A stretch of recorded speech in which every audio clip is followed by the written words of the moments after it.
Hello team and welcome to another ATP Geopolitics video with myself, Jonathan MS Pitts. It's Ukraine War News Update for the 13th of October 2023. Let's go to where we normally start, the Ukrainian General Staff figures for the Russian losses for the day before. All the usual caveats apply to these figures as per normal. You can check out the caveats in the description to this video below where you're watching now. So, wow. Okay, some huge numbers posted by the Ukrainians concerning Russian losses. This will be particularly in the context of the attacks in Avdiivka recently. We've had 2-3 days of Russian large-scale attacks there. Bakhmut, I think, is also being fairly difficult for the Russians, and of course the other places like the Zaporizhia front line, so on and so forth.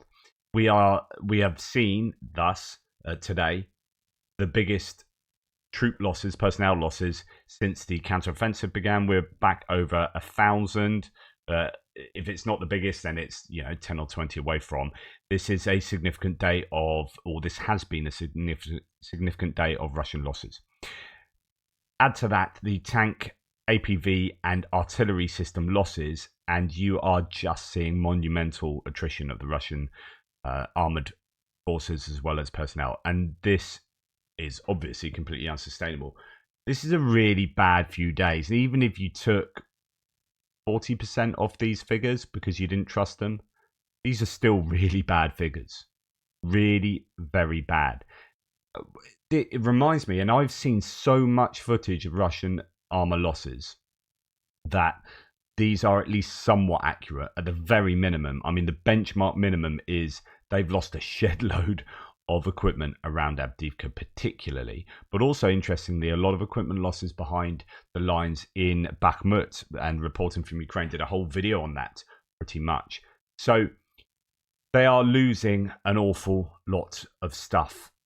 If you remember back to the beginning of the counteroffensive when the Ukrainians lost a bunch of equipment, maybe a dozen pieces around Malotokmachka, and it was all a massive disaster. You had some Leopard 2 tanks involved, some Bradleys, and that put a stop to that way they were going to conduct their counterattack operations. And the Russians filmed that from about 6 different angles and put it out time and time again over the next week. What are the Russians saying now? What are the trolls in my thread saying about these losses? They took the mickey out of me yesterday, some of the trolls, for the way I reacted to, oh goodness, that tank was much further north in the southern area of Avdiivka than I was imagining, and that's a geolocation of Russian advances. But I said after that these tanks aren't necessarily representing Russian advances. These are tanks that have gone forward, and actually we've got footage of them being blown up and taken out, and it's not looking good. I had some Russian trolls taking the mickey out my reaction to that, as if like this is some kind of, this is not a disaster for the Russians. But I can't see Avdiivka as anything other than a disaster. And just by the way, as a side note, if you are someone like Solid Faux Life, this Black American pro-Russian shill on my threads, it is a general point. It is sort of newsworthy-ish, maybe not. If you are a troll, or sorry, if you are a pro-Russian voice or pro-Kremlin voice who is watching every single one of my videos on a daily basis, right? The only reason you can be doing that is because someone's paying you. Like, I wouldn't sit and watch every single bit of output, like 4 videos a day of someone I vehemently disagreed with, every single day, do that for over a year. I would do that if I really liked their content, and thank you to so many people who support this channel who do like the content. If you don't like the content, and if you agree with the Russian war crimes, and if you laud the death of Ukrainians, you can only be doing that. You can only be watching this content if you're paid to do so. So my public challenge is I will debate Solid Faux Life here. You are who you say you are. Come on here and we'll argue about how you can defend war crimes. This is an open invitation. Name your time. We'll do it. 26 tanks, 49 armoured personnel vehicles, and 44 artillery systems is a phenomenal loss. As I said, you can take off a percentage of that, and it's still a phenomenal loss for the Russians. Completely unsustainable. Now, interesting that the reporting from Ukraine video said that they lost 20 pieces of artillery in 24 hours behind Avdiivka. Behind Bakhmut, apologies. Here we have, in fact, this is what reporting from Ukraine say. Ukrainian fighters from the famous 3rd Assault Brigade published a video of one of the storming operations in this region. As a result, they managed to capture the commander of the Alga Volunteer Battalion of the Russian 72nd Motorized Rifle Brigade.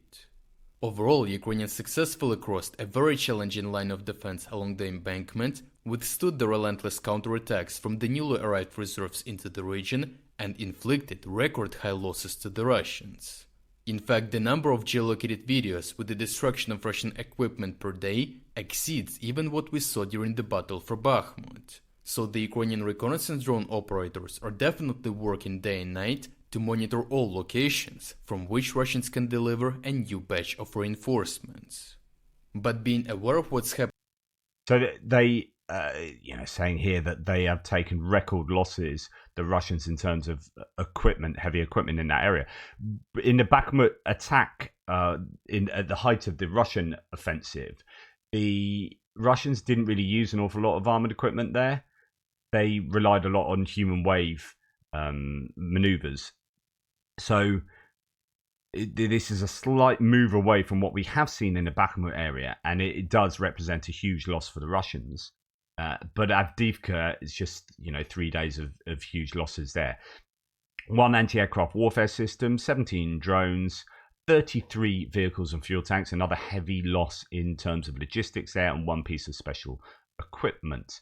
Okay, Andrew Perpetua says, video comes out where Russia loses like 15 vehicles assaulting a tree line. Russian propaganda, that means we captured it.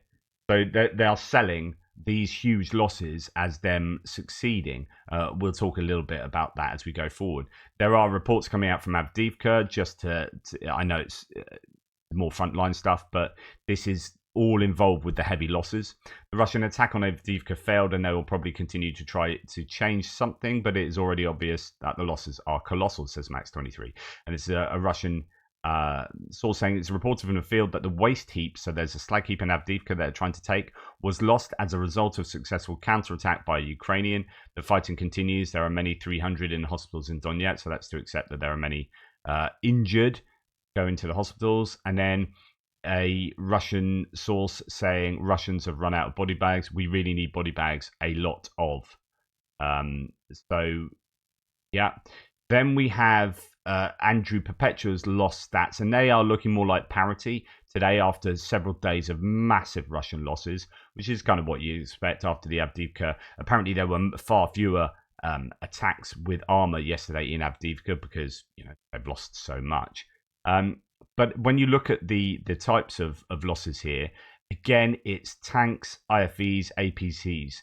A lot of Russian losses in those categories, and just a few trucks and civilian vehicles, whereas the Ukrainian losses are half civilian vehicles, couple of surveillance and comms, bit of kit there.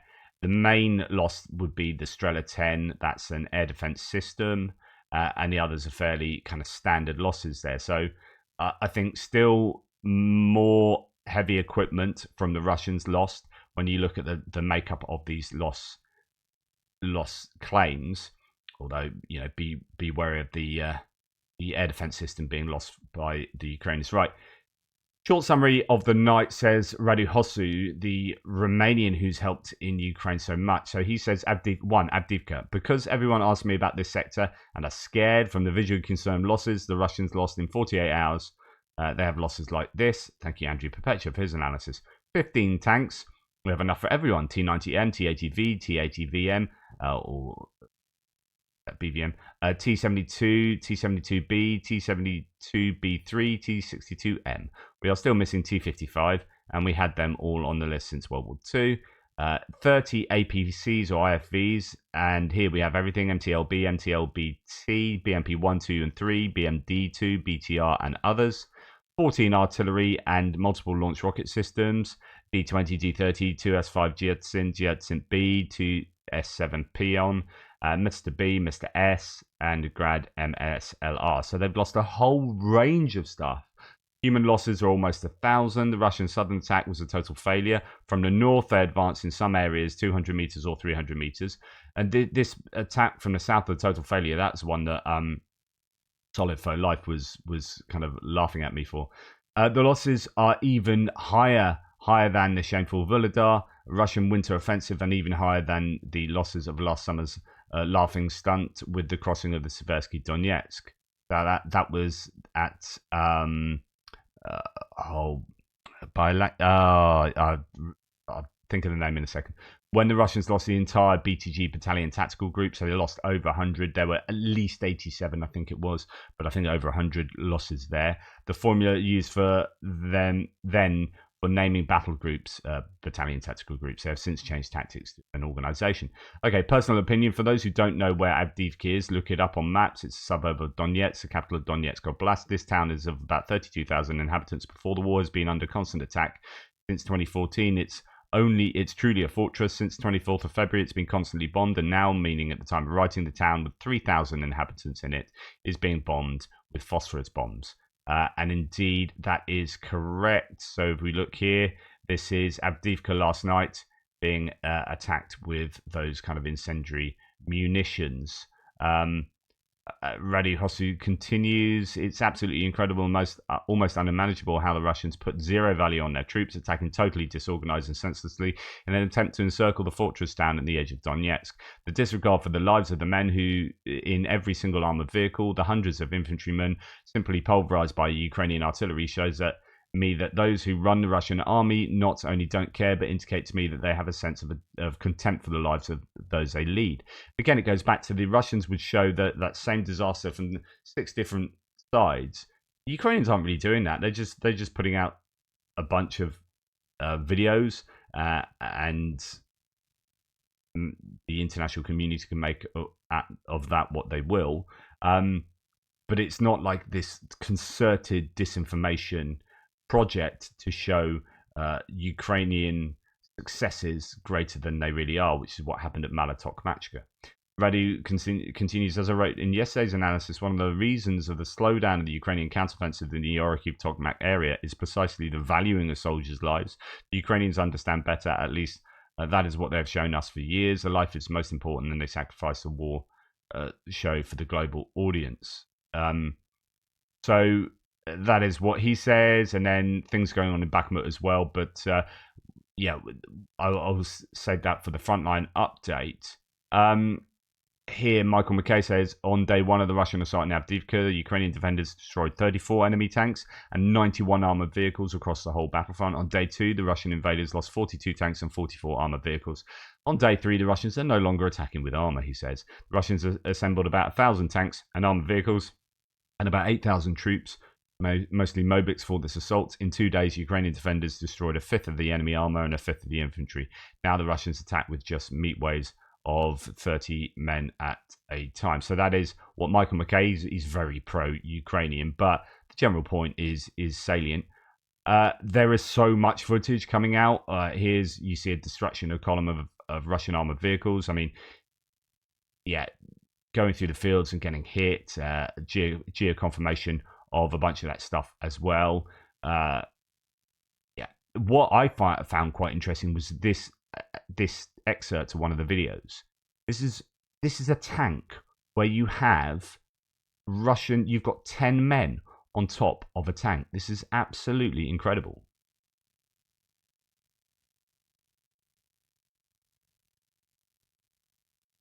Before it gets attacked, you've got 10 men on top. Now, the only reason this would happen is if you're running short on infantry fighting vehicles and APCs. Why you'd have 10 men on top of a tank going into a battlefield, to me, signifies that you've lost an awful lot of kit and now you're getting desperate. And that kind of, you piece all those bits of the jigsaw together. That's insanity. Why is the Russian infantry riding on a tank when going on the assault? I suspect Russians are short of IFVs. I don't know how the tank turret works with meat ERA protection. So these are the explosive reactive armor. They're replacing it with human beings. Partisan group in Ukraine claims it sabotaged this military vehicle of the invaders. The resistance movement SROK says the Tornado U was destroyed near Tokmak. There are no details of when or how the attack happened or how many victims there may have been. This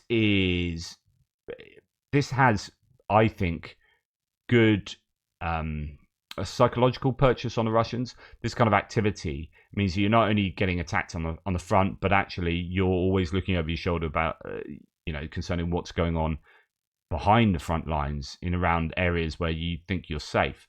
And also, it obviously degrades Russian capabilities as well. So that's significant if that is what has happened there. And likewise, here's a claim that Russian guerrillas, so this is within Russia, have destroyed surveillance equipment of the Muron stations in Tyotkino and near Yelizavetivka in Kursk Oblast in Russia, which guides a subversive reconnaissance group to critical infrastructure and Ukrainian civilians along the border. So this is one of these kind of masts getting blown up with an FPV drone. But it's significant. I mean, this happens quite often. There's a number of these you see almost on a daily basis. But to happen behind Russian, within Russian territory, at the hands of Russian guerrillas is interesting. I mean, I can't talk to the accuracy of that claim. Right, this is potentially highly significant. Again, a second day in a row, a ship has potentially been lost. Take some of these claims with a pinch of salt, although there's definitely a ship that is smoking near Sevastopol. So Crimean telegrams report that a ship exploded in a roadstead of Sevastopol. By preliminary information, it might be a patrol ship 22160, a project 22160. There have also been reports it might be a Caliber missile carrier of the Buyan M project. Project 22160 patrol ships of the Vasily Bykov type are a series of Russian patrol ships or corvettes of the third rank with guided missile weapons for near and far sea zone. They are the first Russian ships that use a modular weapons concept. Waiting for more information. This is huge potentially. As you can see there, smoke coming from a ship. I mean, no reports did produce the similar tweets and then said, I've retracted the Sevastopol warship incident post that he made. And so there's a lot of unclarity, there's a lack of clarity. Also, the boat that appears to be in the footage looks to be a Project 22160 patrol ship instead of the Buyan M corvette. So it's one or the other, but nonetheless, something has been here. In fact, there's quite a lot of footage. So Sevastopol Orion Buyan class corvette was spotted billowing smoke in the mouth of the bay. Casualties reported, and indeed helicopter doing medivacs back to Sevastopol. As per reports, casualties were medevaced off the ship by a Russian Mi-8M helicopter, and then ambulances coming to there. So something has happened. It's been geolocated. That was the geolocation of the helicopter. This is another Russian naval issue. When you look at the front line, and I've talked about this many times, that you may, if your sole metric of success in this counteroffensive is looking at the kilometers that the Ukrainians have gained, then you're going to be pretty unimpressed. But when you see all these other bits and pieces taking place right across the front line, behind the front line, logistics being hit, trains being hit, bridges being hit, command and control, other forms of logistics and supplies, and ammo depots. When you look at what's happened with the naval headquarters in Sevastopol, when you've seen how many ships have been taken out in the last 3 months and a submarine, just incredible, actually. So, in one sense, I'm quite, as a pro-Ukrainian, I'm quite buoyed at the moment. I think the Ukrainians have done a good job in certain aspects. I think it would be fantastic if they could have F-16s and ATACMS and more cruise missiles and planes to fly those cruise missiles as well. So there's a lot of work still to be done and a lot of equipment they still have desperate need of. So the British MOD has talked about moving on to strikes now, distant strikes. There has been a quite marked lack of Russian cruise missile strikes over the last few weeks, in fact, you could say over the months, really, there's a few days of cruise missile and Shahed drone strikes at the grain targets, storage and export facilities in the Odessa region. But other than that, they've been fairly low on the cruise missile usage, and the British intelligence has noted this. And although that's good news because things aren't getting hit now, the bad news is they're stockpiling it. The good news is they're having to not fire in order to stockpile. In other words, they can't do both things, and they can't do both things. They can't use missiles and have some back for a further big wave of missiles because they don't have enough missiles. So the stockpiling thing, although it doesn't look good for the wintertime, it is also indicative of a lack of munitions. So you can take a positive from that. But the negative is, watch out. The winter might be pretty tough, and there might be some big, large-scale attacks on particularly Ukrainian energy infrastructure. Okay, Israeli Air Force has now conducted strikes on over 3,600 targets across the Gaza Strip using more than 6,000 munitions. The reason why I've included this here is just to give you an understanding of the lack of air advantage that the Ukrainians have. Their Air Force is really struggling to assert itself. It's still flying and it's still doing stuff, and there's still airframes, but they have been degraded over time, and they are unable to do the sorts of things they want to be doing. Close air support, hitting targets with JDAMs much closer, or hitting targets with just general air-to-surface munitions. They can't do that. And indeed, the Israelis, in less than a week, have done more air sorties than... Well, have done over a quarter of the Ukrainian air sorties, as far as I can work out, over the course of a year and a half. So in less than a week, the Israelis have done maybe 30% of what Ukraine has done in a year and a half. That's a stark contrast, and it shows you what can be achieved when you have complete air superiority, which the Ukrainians do over Gaza City, right? They can move with impunity, so they're just bombing the heck out of Gaza City, or Gaza Strip, sorry. And the Ukrainians, they can't get closer than, I don't know what it is, maybe 100 kilometers from the front line without taking big risks. Right, Bryansk in Russia. Fire broke out after Russia successfully downed a drone. Of course, no injuries reported. Actually, I think there were 2 drones that were shot down. No, that were brought down with electronic warfare, as far as I can work out. And they've caused big fires in Bryansk. That's the sort of thing we see in Kiev when you successfully bring down munitions. But of course, what goes up must come down. Big explosion reported in Melitopol. Today, this morning, local channels speculate one of Russia's air defense systems may have been reduced to scrap metal. That would be really good if it was something like an S-300 around Melitopol. And also Tokmak as well is reporting what is probably HIMARS projectiles air defenses active there. So good to see those targets still being acquired. Right, moving on to other bits and pieces. The radio, electronic, and cyber intelligence of the Russians is at a very high level, says Budanov, head of the Ukrainian intelligence. In that interview, I think that same interview we popped into the other day, Russian intelligence agencies failed, but in other areas, the Russians have the maximum level. Russian saboteurs, unfortunately, work quite well in the border areas in the north of Ukraine, says Budanov. It's a dangerous thing to underestimate what the Russians can and do and are doing. Anton Gerashenko says here, cover. Or basically, he's playing a video here or tweeting a video of Hamas operatives doing terrorists doing their thing. And in this video, so I'll play it for you.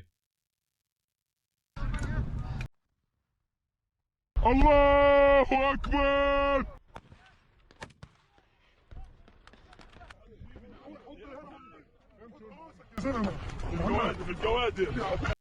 So just there, the guy says cover, cover, but he says it in Russian. So the claim here is that you've got Hamas terrorists using Russian language, which indicates that the Russians have trained Hamas. This is really quite controversial. You've got some people saying, back as an Arabic speaker, the only language I hear is Levantine Arabic with a Gazan dialect. I certainly don't hear any Russian word, whatever that word is. I assure you, if there are any Russian connections to this, I'd be the first to report it. This isn't it. But then other people have called that into question, and he's actually walked back some of the strength of his claims there. And, you know, here all Russian speakers, says P-Star11, all Russian speakers hear Russian without a doubt. So lots of people claiming that this is evidence that the Russians are involved in training Hamas. And this is, you know, if you know me well, you know that I abhor indoctrination of children, particularly in brainwashing of children. And this is what this is. Russia will allocate 46 billion rubles, which I reported the other day, from the budget to zombify Russian children. I think I reported that one. To kind of internal misinformation, disinformation. The money will be spent on a federal project, patriotic education of Russian citizens. The video shows how damaging propaganda is. Poor kids. Absolutely, this just gives me the heebie-jeebies. Вы гангстеры? I'm actually going to turn that down, you know. No, we are Russians. Нет, мы русские.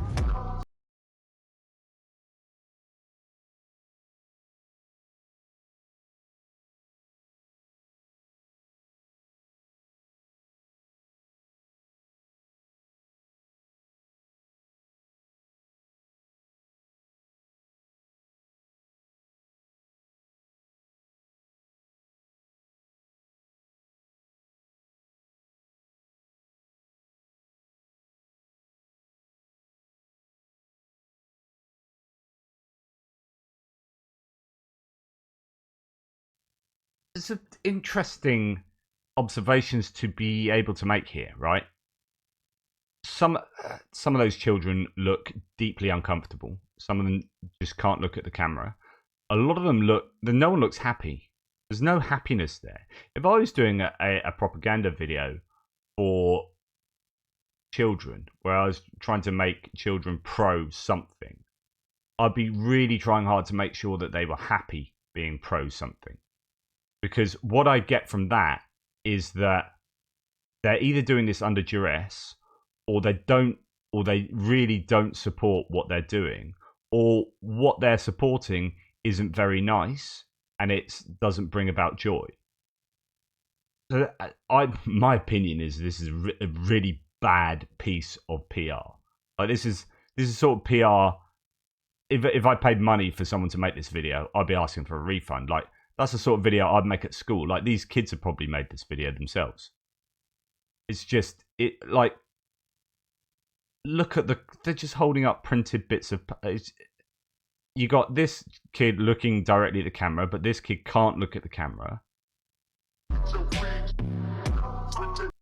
You've got this kid really can't look at the camera. This kid is well up for looking at the camera. So you probably got a mix of kids here and how they feel about the whole project of what they're doing. Anyway, I just find that pretty disturbing. You know, that's when you need Pink Floyd to come around and say, we don't need no education. Anyway, thanks for watching. Please like, subscribe and share. Really appreciate your support. I'll be back with you fairly soon with the second video. Where's that stop button?